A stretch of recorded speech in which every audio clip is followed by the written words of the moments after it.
Hey everyone, so we're back for Dark Nights 2023. This is Hersheypark's second year for Dark Nights and our second year for visiting. Last year it was a little bit lackluster if we're being honest, but I give them some leeway because it was a brand new event. We're here to see if they've improved any. We're also going to take a look at some of the food they have available. They have tons of dining options available this year. And we're also going to take a look at the souvenirs. Yeah, Jen's showing you the tasting pass. We'll talk more about that a little bit later. I also wanted to mention that we are able to record the houses, so we're going to be taking you directly into the houses. I wanted you to be aware that although Hersheypark's houses are a little bit tamer than your average haunted theme park event, they're more PG-13, but there's one new one, Mortem, that is a butcher shop, essentially, so I'm expecting that there will be a little bit more blood than usual for a Hersheypark house there, so viewer discretion is advised. Also be aware that there will be strobe lights, so you might want to, if you're sensitive to strobe lights, you might want to be wary when we're inside the houses. There are 5 houses and 3 scare zones, so let's go take a look at it. Over by the Midway of Misery Scare Zone, they've brought back the Dark Nights Emporium gift shop, themed just like last year to an old spooky house, as you can see from the decals in the windows. Let's go inside and see if any of the merchandise has changed from last year and any of the theming. Let's see. Right from the start, they have a bunch of scented candles that match the different houses that they have this year, including the new one, Auntie Mortem's Abattoir. Hey babe. And there's also a mug with all the houses. The Dark Nights logo on the front. The mug is $18.99. Even though that's upside down, but you get the idea.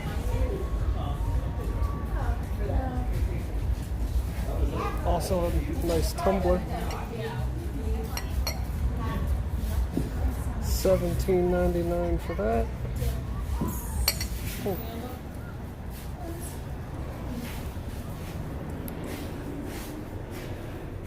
These are the kind of souvenirs I like. I survived, and they had an I Survived shirt this last year, but it was obviously missing the new house, the Auntie Mortem's Abattoir. Here's the front side as Jen's holding it up. It just has some splatter and the Dark Nights logo. The shirt is $32.99. They also have a hoodie. Also has the 5 houses on it. I'm surprised there's not more that has the scares. Oh, there's also a long sleeve t-shirt version. The long sleeve t-shirt is $34.99. Dark Nights logo on the front, all the houses on the back.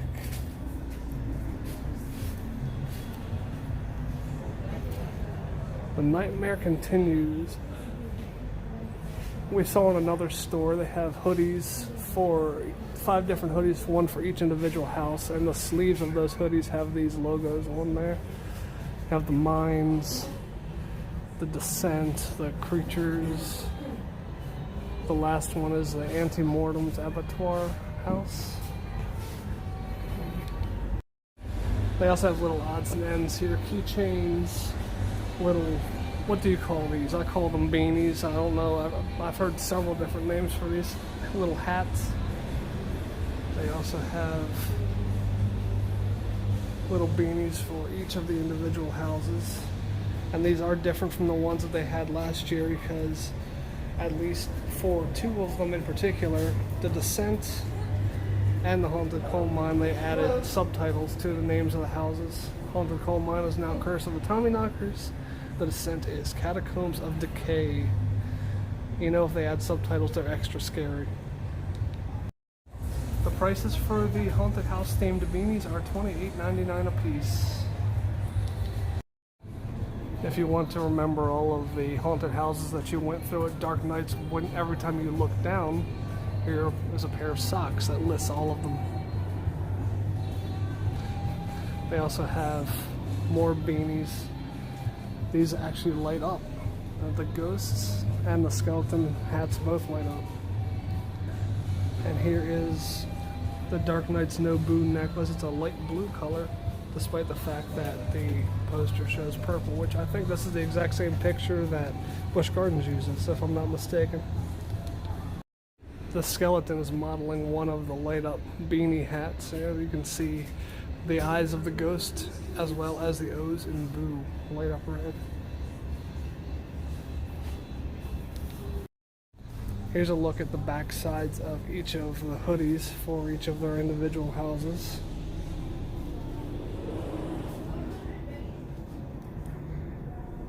And as I mentioned earlier, each of these sleeves has a different logo on it. So here's the Haunted Coal Mine, for example, has a miner with a pickaxe and a lantern and railroad tracks at the bottom. And it's just the Dark Knight's logo and the font color that matches the hoodie. Each of the hoodies are $64.99.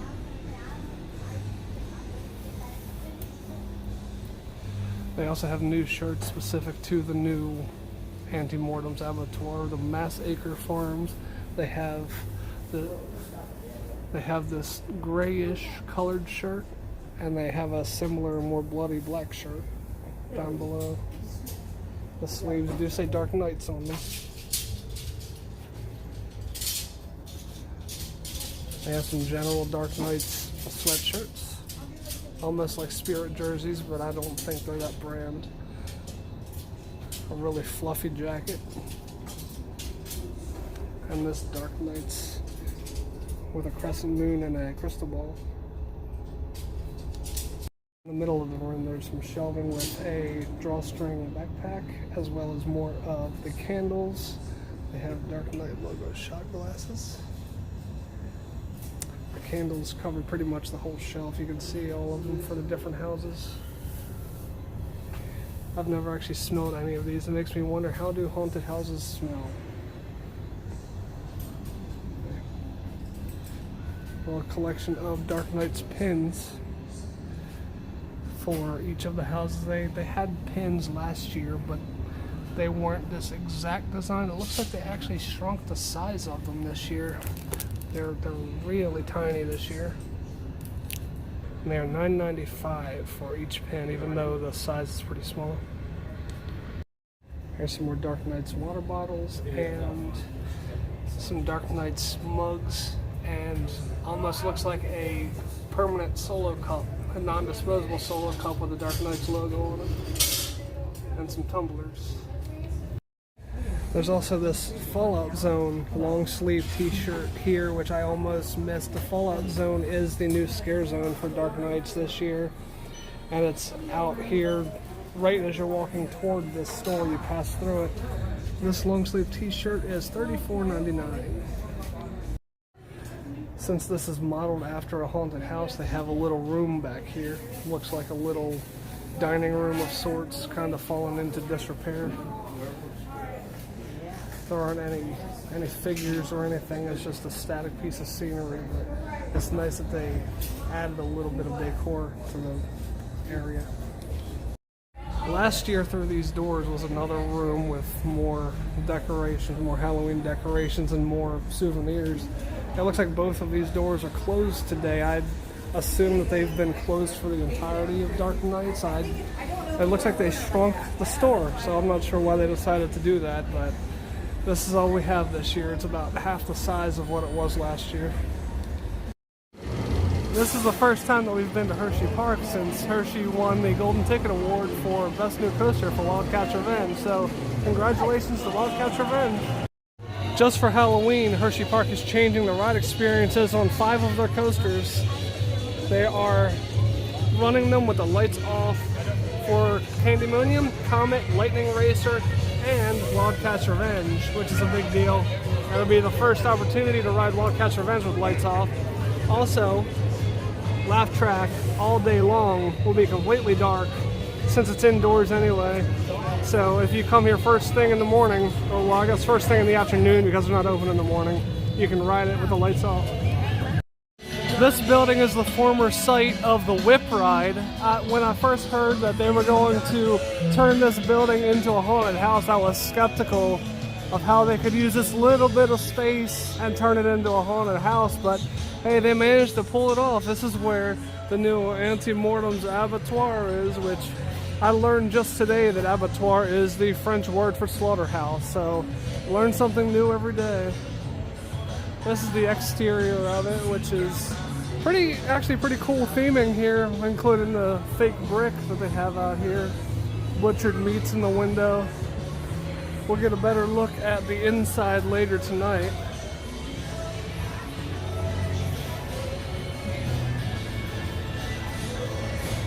Oh, you can actually turn this open and close sign around too. That's a nice touch. I really like this facade a lot. They did a great job with this. Makes me wonder if it's going to stay looking like this in the off season, or if they're actually going to bother taking this whole wall down. The store across from Fahrenheit, which was Coaster Collectibles, is now currently the Boo-tique, which has a few Dark Knight souvenirs and other Halloween souvenirs. So we'll go inside and take a look. They have some Halloween purses and wallets.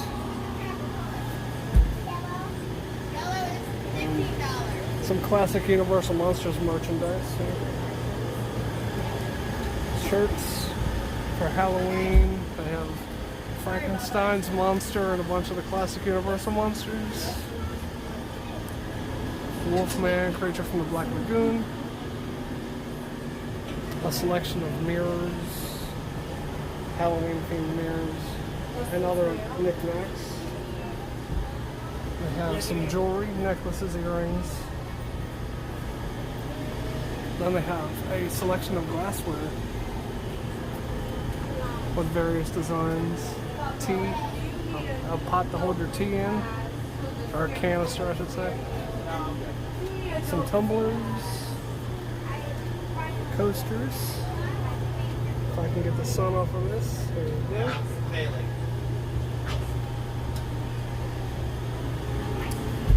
And then on the other side of the room is the actual Dark Knights merchandise.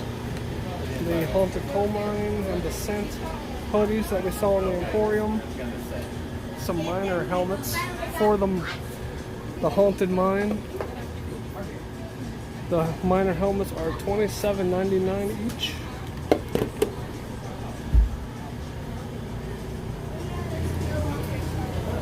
There's also some witch hats.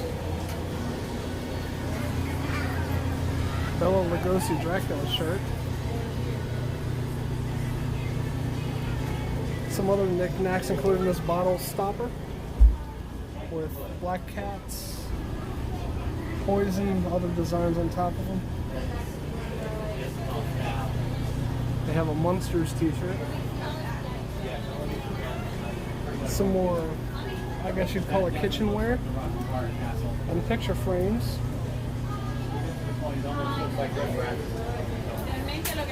More Monsters and a Bride of Frankenstein shirt. And this little mini cutting board slash spot for a hot container that you can place on here. They have these fuzzy paws, ears. I guess they're ears, yeah. Wear fuzzy ears to wear on your head. And they also have this set of classic Universal Monster Tarot cards. They have Frankenstein, Bride of Frankenstein. Well, I guess it's not just the classic Universal Monsters. They also have Michael Myers and Herman Munster down at the bottom. The outdoor rooftop bar that's adjacent to the Chocolatier has been temporarily renamed Spirits Rooftop Bar. And they're doing a special first come, first serve Dark Knights experience here. You can get special Dark Knights exclusive drinks. The entrance is right next to it to the right. The bar even recently changed its cornhole theming to the Spirits Rooftop Bar Dark Knights. Saw some good attention to detail. They have the white boards on this side, and they have the black boards on the opposite side. And they're beanbags for the cornhole or Hershey Bears themed. I really like this area because they have one of the old antique cars out here, a bumper car, as well as I believe a car on the old Ferris wheel that used to be here. And right now they have a big old inflatable ghost out here. I really like the gargoyle decorations they've added all over the bar. There's some on these poles. There's some up at the very top in between the TVs. There are some climbing up the poles over there, and there's even more holding candles on the far side. So they're all around. It's a nice addition. And there's also actually some up above near the ceiling. Here's a quick look at the menu for the Spirit's Rooftop Bar. On the left you can see here's some shareables. They also have some very unique cocktails and beers. We're going to try a couple of the cocktails and a couple of the shareables. At the bottom there's also a couple of desserts that you can try. The menu is a little bit on the pricey side, but if you're interested in trying something unique and different, it's worth it. It's also worth mentioning that the back of the menu lists a bunch of horror movies that they're showing on Fridays and Saturdays all throughout Dark Nights. If you notice where Children of the Corn is, they show the date as October 20th, but that Saturday is actually October 21st, in case that was the date you were planning on attending. But here's the full list of movies and the dates they're showing them. Here's a look at the graveyard sunrise. It really does look like a tequila sunrise. The color fade is really cool looking. And this glass is interesting too, long stem glass. With this drink having orange juice in it, you'd think it would be kind of sweet. It really isn't. The ghost pepper tequila that's in there, you can really tell that it's ghost pepper because it really has a kick on the back of your throat. This is probably the spiciest cocktail I've ever tried in my life. It's really good though, I'm really enjoying it. Here is quite possibly the most intriguing drink on the menu, the Butcher's Breakfast. There's some egg white in here, which is kind of an interesting decision. As you can see, there is a slice of lemon with some microgreens on top. I actually was here watching as our bartender put the microgreens one by one inside of the slice of lemon, so there's a lot of attention to detail here, and it's really nice to see that kind of attention for a simple cocktail. Sorry, Jen pointed out that this wedge on top is a blood orange rather than a lemon. So I don't know why I was surprised. Based on the description, I should have expected this, but basically this drink tastes like bacon with lemon on it. That's how it should taste based on the description. It's kind of an interesting flavor. You don't expect to drink something and have a liquid that tastes like bacon, but it did say it was bacon fat washed bourbon, so yeah, it shouldn't be too surprising it tastes like bacon. It's actually really good. It's savory, so don't expect anything sweet. Just kind of like how the other drink was more savory than sweet, so is this one. But it's definitely an A+ drink. It's awesome. So we decided to try two of the food items on the Spirits menu. We tried the street corn dip, which comes with house tortilla chips. You can, if I can get the shadow out of the way, you can see the dip has real chunks of corn and it looks really good. And we also decided to get the Mass Acres loaded fries, which are fries that are made from sweet potato. They also have house bacon, mole poblano, salsa verde, and cheese on top. They look really good. That's a much bigger portion than we were expecting. I'm not sure if we'll be able to eat all this. Since this is made with sweet potatoes, it may not come as a surprise that it's actually pretty sweet, the fries, but the important part is that the bacon is really thickly cut. The poblano mole adds a nice little kick to it too, and the cheese cools off that heat, so it's a nice balance of flavors. They did a really good job with this. The only problem is that the fries cooled off pretty quickly despite us sitting out in the hot sun, so that's one thing. You better eat them quick if you order them, but the flavor is really great. Jen and I agreed that we both really enjoyed the dip, and the chips were great too, but one thing we disagreed on was the actual flavor of the dip somehow. She definitely got the corn flavor that was there. I didn't really get so much corn flavor. It clearly should taste like corn given what's in it, but I didn't find it to be that corny, but she did. So if you're, depending on your palate, you may be okay. You may still find it to be very corn forward. And the chips were, even though they were house made, they were kind of standard chips, so they still tasted good. We enjoyed them. They were a good addition combined with the dip. Dark Nights has a couple of different food options. In addition to a buffet that's available on Fridays and Saturdays, they also have this tasting pass that you can get up to 5 of the Dark Nights themed items, and you can scan this QR code right here for a menu of what's available for you to choose. This particular sign lists a selection of the things that you can use your tasting pass on. The 2 that are highlighted at the top of the list, as you can see, it says "and more" here, but the 2 in particular that are highlighted at the top of the list are from these 2 trucks right here that we're standing in front of, which are right near the former site of the boardwalk, the current site of Treatville. So here's a look at the Dark Nights Tasting Pass lanyard that they give you. You can see it has 5 different punch cards at the bottom. I actually got this after I ordered our first thing, so it doesn't have the first punch on it. But the backside will show you there's a QR code on here that you can look at to see the menu. If I can focus on it, there we go. So you can use this QR code to take a look at the menu of where you can use your tasting pass. I will also put the menu in this video so you can see it for yourself. But it lets you know it's not non-refundable and you have to use it by 10/29. Here's a look at what you can order with the tasting pass and where you can order them from. The red circles next to some of the restaurants are where you can actually buy the tasting pass itself. As you can see, there are plenty of places to choose from, 17 in total, and most of them have multiple items to choose from, so there's a great variety. And most of these items are pretty expensive, so you would get your money's worth with this if you choose the right items. The first thing that we used this on was the pumpkin cheesecake brownie at the Sweetery within the Hersheypark Supply Company. Here's a look at it. The cheesecake on top of it looks great, so I can't wait to dig into this.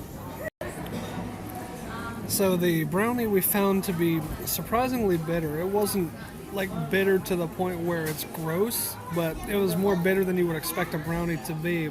It's a very dark chocolate that they use for the brownie, but it's very soft, very moist, and the pumpkin definitely does come through, so it definitely lives up to the pumpkin cheesecake brownie name. The name really is a perfect description of what this is. Certain select restaurants have signs out in front of them giving examples of what you can use your tasting pass for at that particular restaurant. At the Dispatch Pizzeria near the Comet and Skyrush, for example, they have these Terror Tots Blood Orange Lemonade and the Garlic Nut Meatball Slider. It looks like the Garlic Nut Meatball Slider has a sauce that you get to inject onto it yourself, which is fun.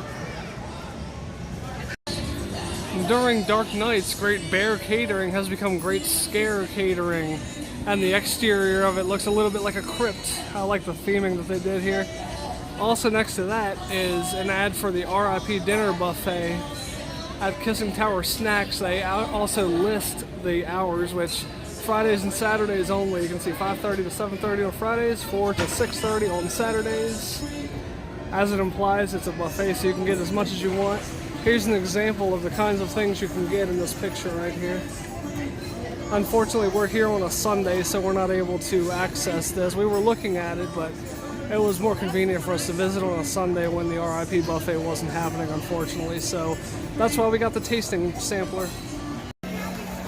Once again, because Hersheypark has closed the boardwalk for the season, they have turned it into Treatville, which is a little trick-or-treat walking path for kids to go along and get candy. There's also a bunch of little photo opportunities and jack-o'-lanterns, wacky waving inflatable tube men along the trail for you to look at.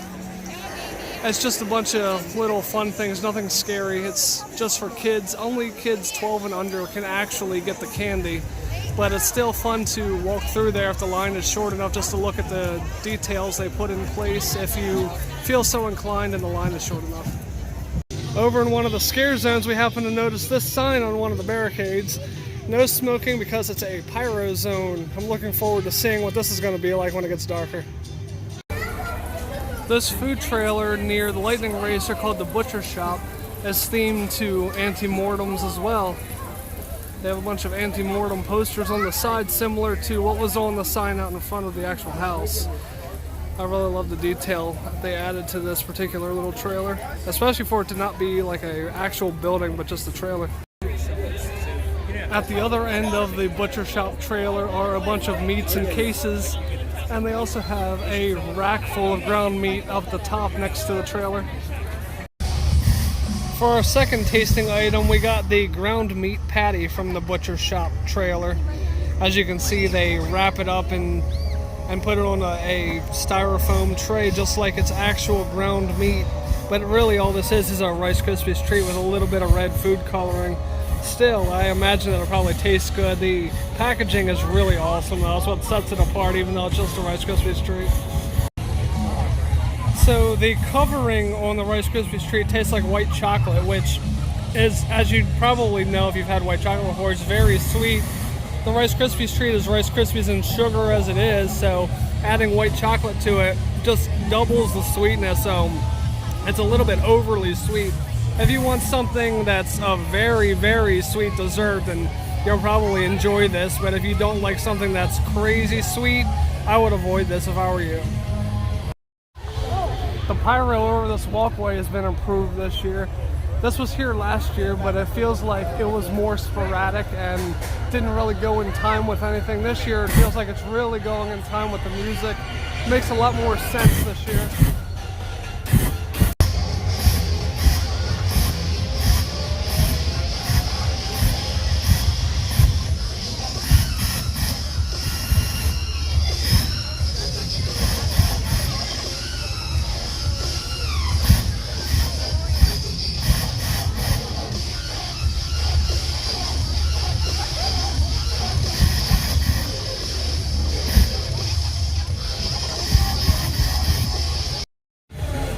Both because it's the newest haunted house at Dark Nights and also because it's at the back side of the park and we can work our way forward. We're starting with Mortem's Abattoir. Currently the listed wait time is 60 minutes. I said hi there! That way.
little bit of space, and the house kind of just kept going. I thought it was going to end a lot sooner than it did.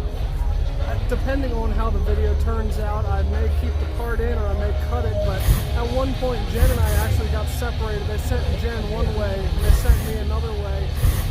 If I keep my part in the video, it's probably hard to see, but basically where I went was a long dark hallway with a bunch of fog and hanging meat. You could barely see that there was meat hanging unless you were right up on it, so I'm not sure if the video picked it up or not. Basically when I was done with that hallway, I came out into the same room as Jen. Jen, her area was a little more fun. Jen said she went up some stairs, and those stairs took her to one of those rotating tunnel type deals, so she had to go through that. And then when she came out directly at a scare actor who made her jump, so that was fun. I just wish I could have seen that as well. I was really surprised that they split us up. But the scares in the house were really good. There were a lot of good hiding spots, and that meat creature at the very end was a nice surprise. I liked that scare actor a lot. That was a lot of fun. Alright, time to head the wrong way through the Midway of Misery scare zone. There's a really cool entrance archway on the opposite side, but I'll get a video of it when we get there.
So here's the awesome Midway of Misery archway that I mentioned earlier. The misery is exemplified by the miserable people that are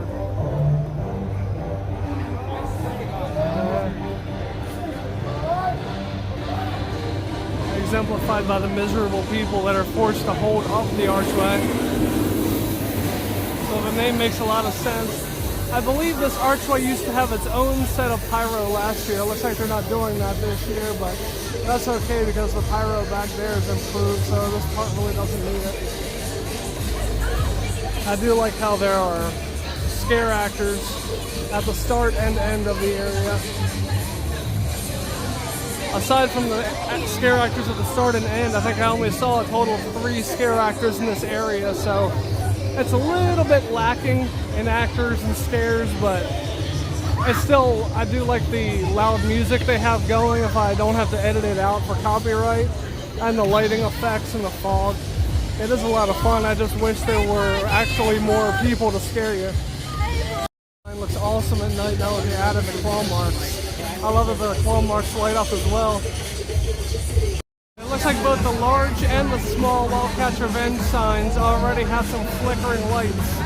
seems a little early for that to already be happening. I hope they fix that soon. I don't think it's intentional. This is a nice shot of the dusky sky, the fog and the purple lighting with the Ferris wheel all lit up.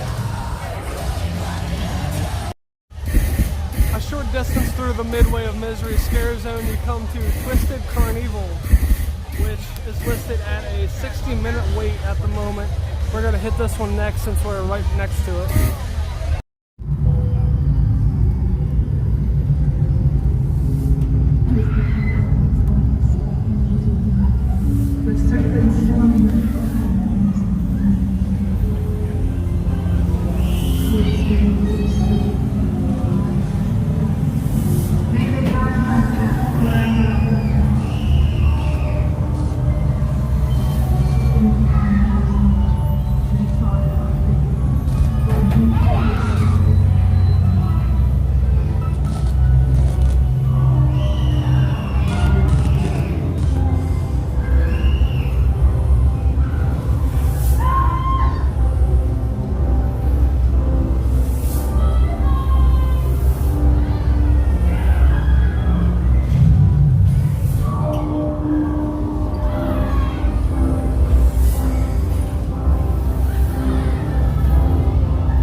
Carnevil house is the Descent Catacombs of Decay. All three of these first haunted houses are very close together. This one has a listed 90-minute wait. It's kind of crazy how crowded it is here for a Sunday.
the last two houses, the Carnevil house was actually really good. It was very similar to last year, except that I think they had a lot more scare actors in there than they did the previous year. The storytelling's great, how you walk into the seance room, you see things going on in the crystal ball, and then you go through the house, and in the end you come into the same seance room again, but it's completely destroyed. I think that's an interesting touch and a nice bit of storytelling there. It wasn't quite as good as the Auntie Mortem house, but it's still a lot of fun. The descent was, it was okay. When we went through it last year, when we went through it last year, we noticed that there weren't very many scare actors. We thought because there weren't very many scare actors last year, they were just switching people out and we got in there at a bad time. Going through it this time, you may have noticed there still weren't very many scare actors this time either. So if we feel it's probably an artistic choice for that house maybe to try to build suspense, we thought that there really needed to be more people in there. Probably wasn't, in our opinion, it wasn't really a good choice to have so few people, so few scare actors in there. It wasn't completely bad. They did have some nice effects, such as the underwater area, using lasers to make it seem like you were partially in the water with a low-lying fog and the scare actors hiding in that fog. And also at the end of the hallway where there was flowing water, there was drips of water coming down from the ceiling in there, so that was pretty cool. So not everything was bad, but it still wasn't a great house, especially compared to the other two. That warning that we saw earlier about the pyro, well, here you go. Here's the pyro.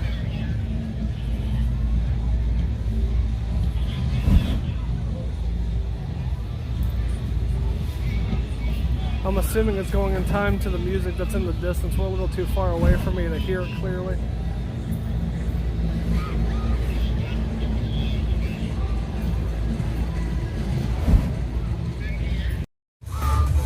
Alright, it's time to have a walk through the brand new Scare Zone, Fallout Zone. Stay away! This one is ours!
Once again, we went through the scare zone backwards. Here's the sign that actually welcomes you into the scare zone, all lit up in green.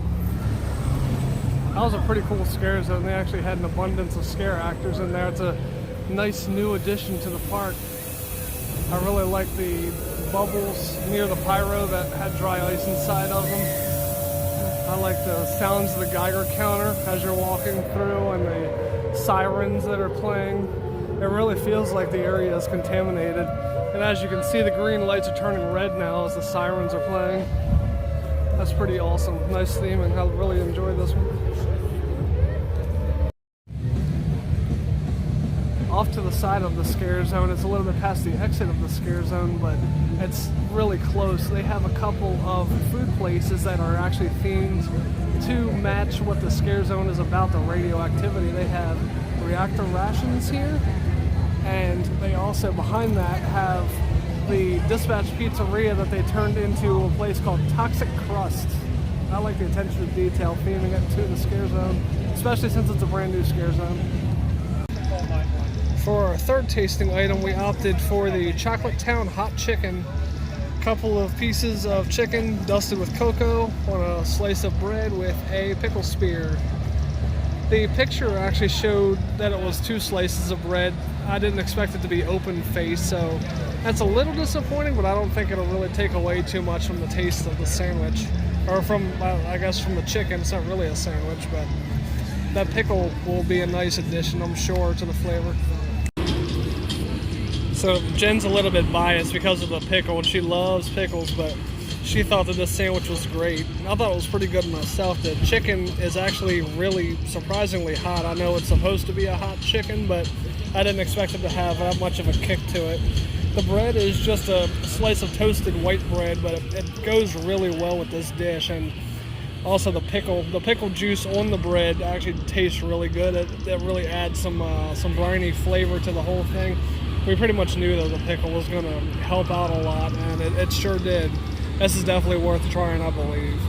And if you're seeing a whole bunch of orange flashes, we're sitting near that pyro I showed earlier that's on this bridge over here. And of course, as soon as I film it, it doesn't happen.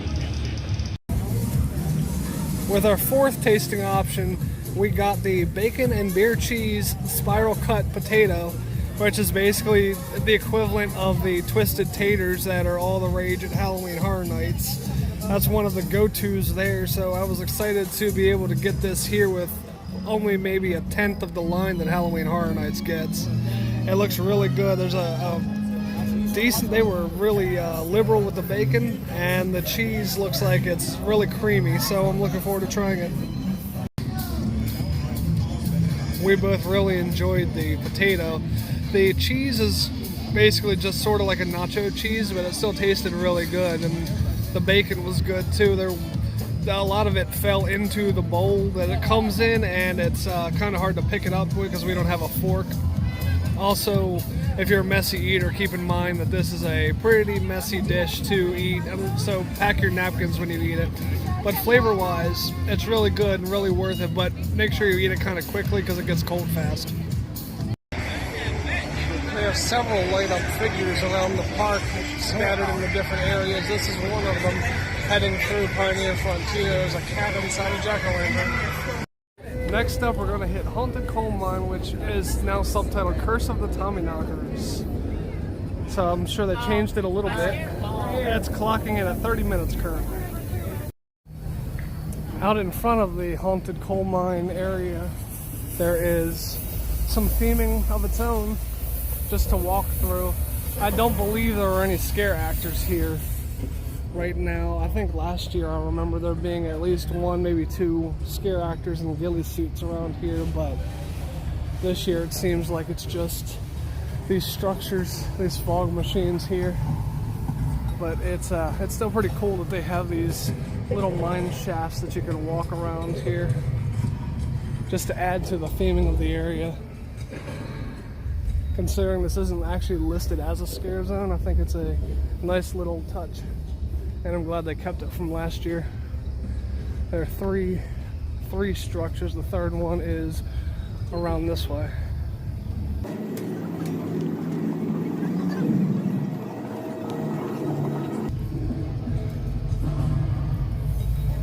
here's the last one. At the top it says explosives, even though it's hard to read, it says explosives, and you can kind of hear the sound of explosions going on in here.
So it's very foggy in this area. It's making the picture very blurry, but we just got through the haunted coal mine. We thought it was kind of similar to last year.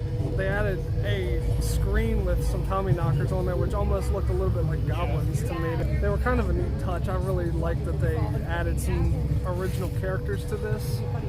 But it was, aside from that, it was very similar to last year, aside from those characters. It was still a great house. The last room was really exciting.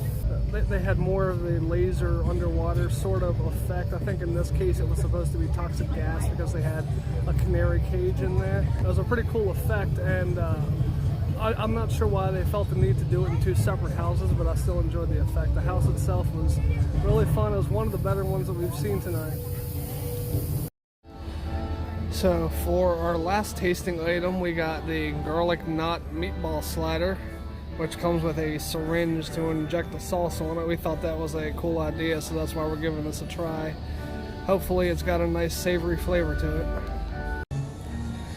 So, if you notice, we didn't use our syringe of marinara, and there's a good reason for that. If you can see here, this is a cap that was on the syringe.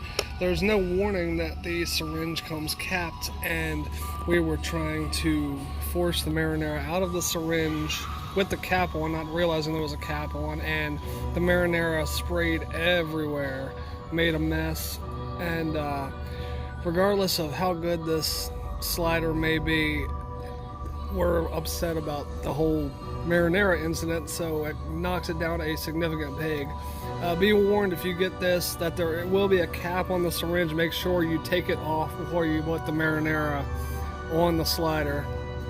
Because of the time that we spent cleaning the marinara off of ourselves and all our things, the slider got kind of cold, so it's probably not as good as it would have been if it had been fresh. It was okay. The knots were very garlicky. They still tasted pretty good, but it's hard to have a positive opinion after all that just went down. So yeah, it's a little bit of a negative result from this. And last but not least, we come to Creatures Uncaged, which is clocking in at a 15-minute wait time currently. I could have sworn that last year it was Creatures something else. Oh yeah, it was Creature Chaos, that's right. Last year Jen reminded me they changed the name to Creatures Uncaged. I didn't even realize until Jen mentioned that earlier today.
the last scare zone of the night, Darkstone's Hollow, appropriately enough, takes place in the Hollow. As you can see, the comet here, the entrance to the Hollow down there. Unfortunately, we're here at the end of the night, so there really isn't anything noteworthy. It seems like they've already cleared out. Of note, I just wanted to show some pretty cool stuff that they have scenery-wise.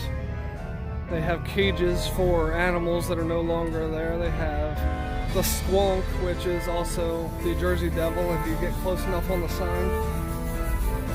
They have the Schnee Harsh,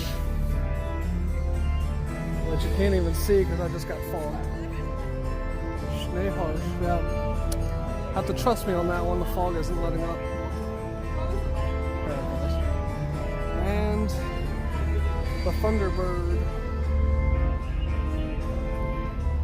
I wonder if anything was in these cages earlier in the night. Looks like we missed out, unfortunately, but at least we get to see the cages. So that'll do it for Dark Nights 2023. A quick thought on the Creatures Uncaged house. The set design was really awesome. We really enjoyed the set design there. It was mostly outdoors, which was pretty cool. A lot of the scare actors in that house had really awesome costumes, and they had great hiding spaces since it was outside. Even when you think the house is over, there was one more guy hiding out there, so that was a nice surprise.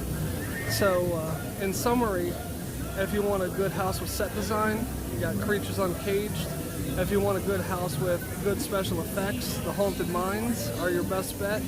And I may or may not keep that elevator in there, even though it's kind of dark. There's still audio, and the effect is really cool. I'll see how it looks when I watch it back. If you are interested in a good story, then the Carnevil house is great. If you're interested in a nice surprise gimmick, the Auntie Mortem house is great with that splitting up your party and having to go two different directions. And then there's the Descent, which was the Descent. Needed more people, but it was okay. Food was great. The scare zones were okay. I kind of hate that we missed the scare zone at the end there, the last one over in the Hollow, but what can you do? We did what we could. We hope you enjoyed seeing everything. If you did enjoy it, we'd appreciate it if you would like this video, and also subscribe to our channel. Every like and subscribe helps a lot. And also, please be sure to check out our Instagram page, which is appearing up in the corner right now. And also be sure to subscribe to our Threads page if you haven't already, which is appearing right below the Instagram page. Thanks a lot for watching. Thanks for watching, but the fun's not over yet. Click the box in front of my face for another fun video, or click my tree to subscribe to our channel so you don't miss another video.